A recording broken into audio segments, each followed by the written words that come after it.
becomes a novel, it's because intelligence has all the extremes of the human dimension within it. I mean, it's a point that the Carrie has made before, but I mean, it's got betrayal, it's got love, it's got deception, it's got danger, it's got balls ups, it's got incredible acts of heroism, and it's all there. And if you start looking at this, quite apart from the extraordinary characters you've already mentioned, or the extraordinary names, I mean, you've got the dramatis personae extraordinary, the plots are extraordinary, but it all happened, you know. And that's, I think, what fascinates us both as historians and journalists.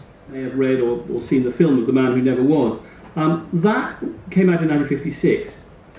The important point about The Man Who Never Was is it is not a history book.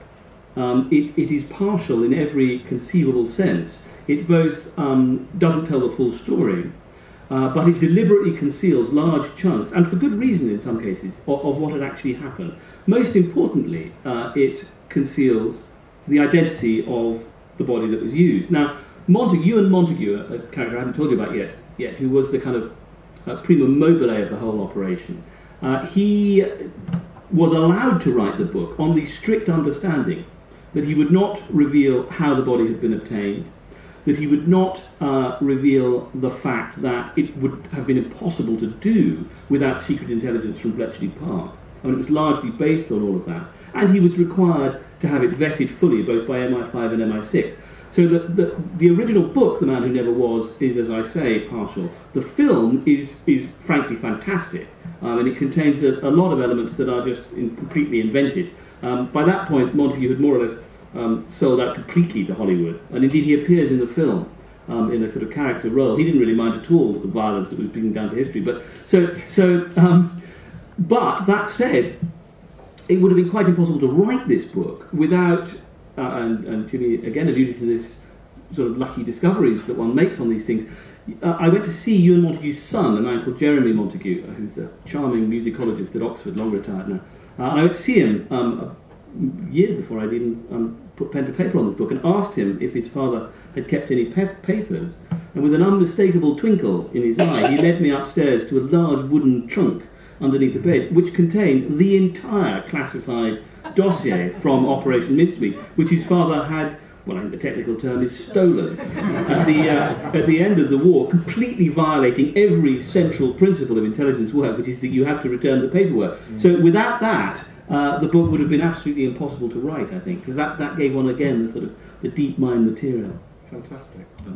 Now, you can imagine the kind of people who walk through that.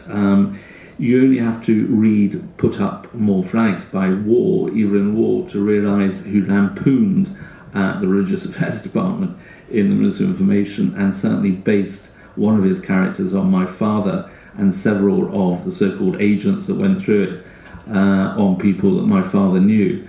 You can imagine what their brief was. Their brief was to get the neutral Catholic countries, in particular the Catholics within Germany, you know this better than I do, on side to the extent that British intelligence could, and to try and keep Hitler from solidifying his alliance with Franco developed during the Spanish Civil War in a way that would have meant bringing Germans across the border after the fall of France, through the Pyrenees, taking Spain, taking Gibraltar, and moving into North Africa.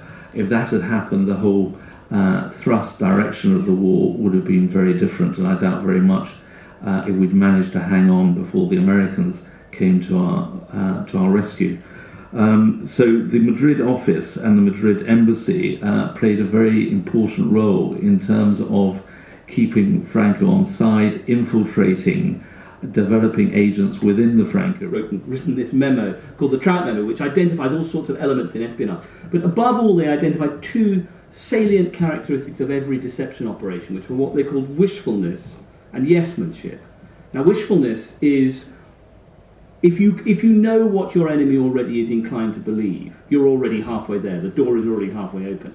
And yesmanship is the principle that if you are dealing with a hierarchical organisation, of which the German Abwehr was intensely hierarchical, if the boss believes something, then nobody below him will challenge it. So wishfulness and yesmanship, these may ring a slight bell in modern times. I think wishfulness and yes-manship played a critical part in the weapons of mass destruction issue. Wishfulness and yes-manship ran through every element of it.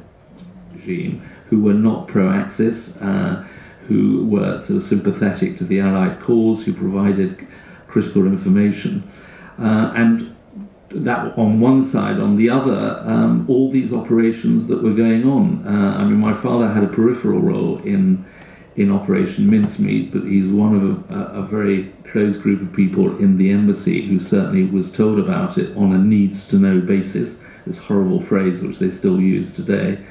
And indeed, coincidentally, many years later, my parents built a house on the beach, not very many yards away from where the man who never was actually washed ashore. And as I tell in the book, the doctor, it's extraordinary kind of coincidence again, but my Spanish grandmother, when she was being looked after by my parents in their retirement, her doctor, who was then quite old, he was one of the young doctors who performed the autopsy on this Welshman in Welver, which you tell in much greater detail in Operation Mincemeat.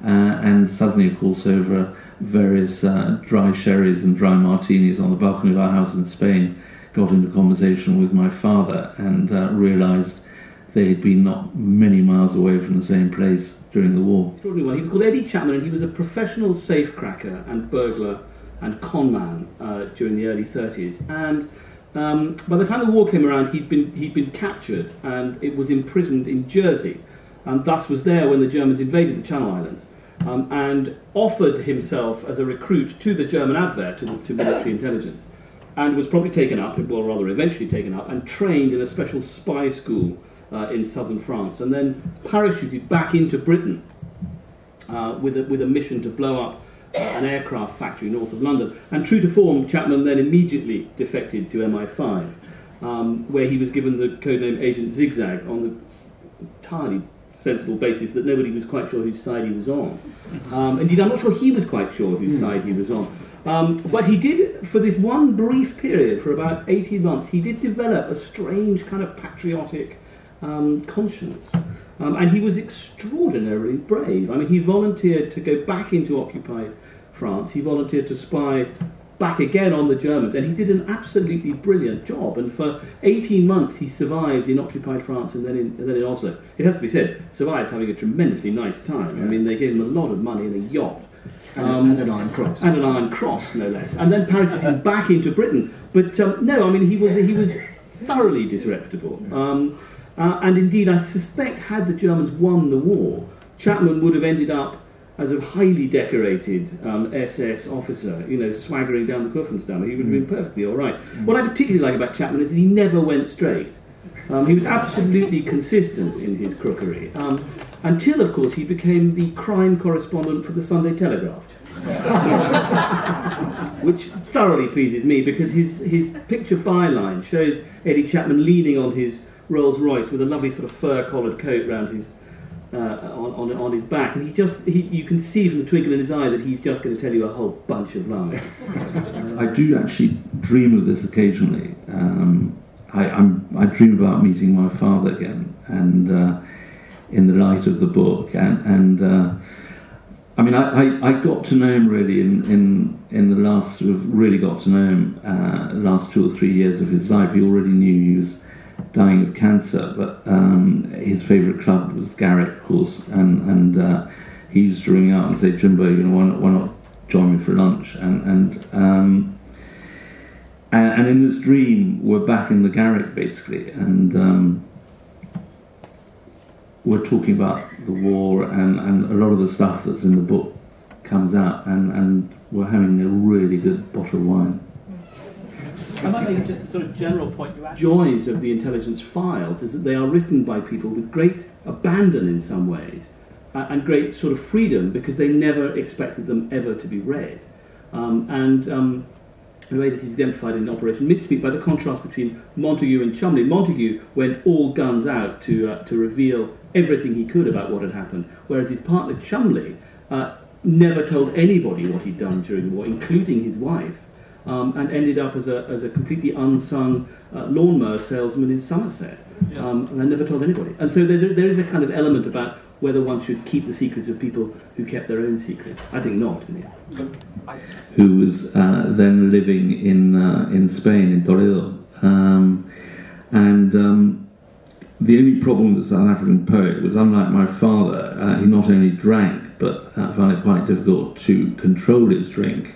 And going back to what Ben was saying about, what defines a good intelligence officer, I mean, they all drink quite a lot, but they know how to control it, because obviously if you get to a point when you don't control it, you're going to spill secrets. And anyway, this is Roy Campbell. Some of you might be familiar with his poetry, the great South African poet.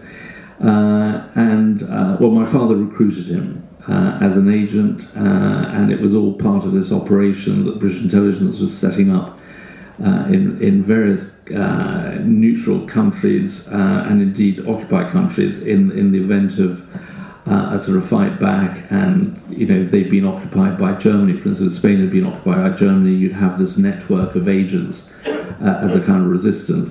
And Roy was recruited by my father, and on the first evening of his recruitment, my father had already gone back to Madrid. He went to the Plaza de Socorro, which those of you who've been to Toledo will be familiar with, a wonderful central square, and began on his first vino at about 6 o'clock in the evening. He was on his 20th vino by about 10 o'clock, and his 30th vino by midnight, by which time he'd surrounded himself with all his Toledano mates, and at about 1 o'clock in the morning he got up and got to the centre of the square and proclaimed to everyone who wanted to hear him, "I have been recruited by British intelligence." So the next day my father was called in by the ambassador and given an absolute bollocking, to put no finer word on it.